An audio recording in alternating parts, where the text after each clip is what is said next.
Өсвөр үе залуучуудын эрүүл мэндийг дэмжих төслийн хүрээнд аймгийн хэмжээнд ерөнхий боловсролын сургуулийн 14-өөс 17 насны хүүгүүдийг эрт илрүүлэг үзлэг шинжилгээнд хамруулах төрөлжсөн мэргэжлийн үзлэгийг энэ сарын 4-өөс 18-ны өдрүүдэд аймгийн нийгмийн эрүүл мэндийн төвд зохион байгуулж байна. Сүүлийн жилүүдэд аймгийн хэмжээнд өсвөр насныхны эрүүл мэндийн байдалд анхаарал татаж байгаа нь цэрэг татлагын үзлэгээс тодорхой харагдах болсон. Тухайлбал цэргийн насны залуучуудын 60 гаруй хувь нь эрүүл мэндийн үзлэгт тэнцэхгүй байна.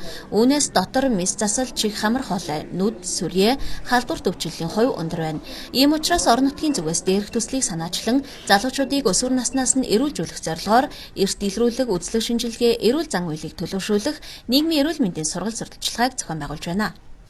Хэлсэн сумын хэмжээний хүүхдүүд бол одоо өнөөдөр 6 сарын 4-өөс 18-ыг дуустал хуваарийн дагуу үзлэгүүд хийгдэнэ. За үзлэгийг хийхдээ бол бүсийн онцлогын амжилтны төвийн нийгмийн эрүүл мэндийн төвдөр өдийн дараа 13 цагаас 17 цагийн хооронд үзлэг хийж байгаа. За тэгэхээр энэ үзлэгт хамрагдахад бол одоо манай хүүхдүүд, за сургуулийн эмч, нийгмийн ажилчид бол маш одоо ийм хариуцлагатай хандах хэрэгтэй. За бид нар энэ үзлэгийг бол одоо зөвхөн үзлэг хийгээд өнгөрөх биш, хүүхдүүдэд эрүүлжүүлэх зорилгоор хийж байгаа. Бүсийн онцлог амжилтны төвийн төрөлжсөн нарийн мэргэжлийн эмч нар дотор мэс засал, нүд, чих, хамар хоолой, шүд, сүрье мөн бэлгийн замаар дамжих халдвар төвчний үзлэг шинжилгээ хийж байна.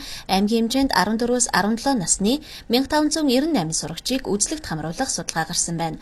Боловсрол соёл урлагийн газраас баталсан хуваарийн дагуу Хэрлэн сумын ерөнхий боловсролын сургуулийн сурагчдыг үзлэгт хамруулж байгаа юм байна. Харин хөдөө сумдын сурагчдыг хөдөлгөөн тэмлэгийн үзлэгээр нарийн мэргэжлийн үзлэг шинжилгээ хийх ажээ. Төслийн хүрээнд үзлэг зохион байгуулахад шаардлагатай эмнэлгийн хэрэгсэл багаж тоног төхөөрөмжийг аймгийн орон нутгийн хөгжлийн сангийн 30 сая төгрөгийн санхүүжилтээр авч өгчээ. За нэгдүгээр бид нар одоо яг нүдний одоо харааг шалгах бүрэн хэмжээний одоо шинэ тоног төхөөрөмж авлаа. За зүрхний захилгаан бичлэгийн аппарат авлаа. За чих хамар хоолойн одоо дуран болон үзлгүүдийг авлаа. За мөн одоо уушгины багтаамжийг одоо шалгах спирометр авлаа. Тэгээ ерөнхийдөө одоо бол үзлэг эхлээд нэг цаг гаруй 2 цаг шахуулж байна. Тэгээ дэмжнээс хэлж байгаа бол одоо бас хүүхдүүд бол нилээд одоо өвчтөй байна шүү гэдэг бол одоо таагч. Гэхдээ бид нар өдөрт энэ мэдээнүүдийг бол өгч явах болно шүү дээ.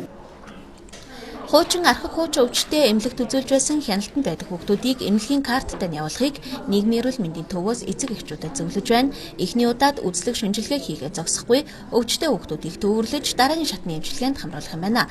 Үзлэгт хамрагдсан хүүхдүүдийг эрүүлжүүлсэний дараагаар буюу 11-р сард төслийн үр дүнг тайлгнах ажээ.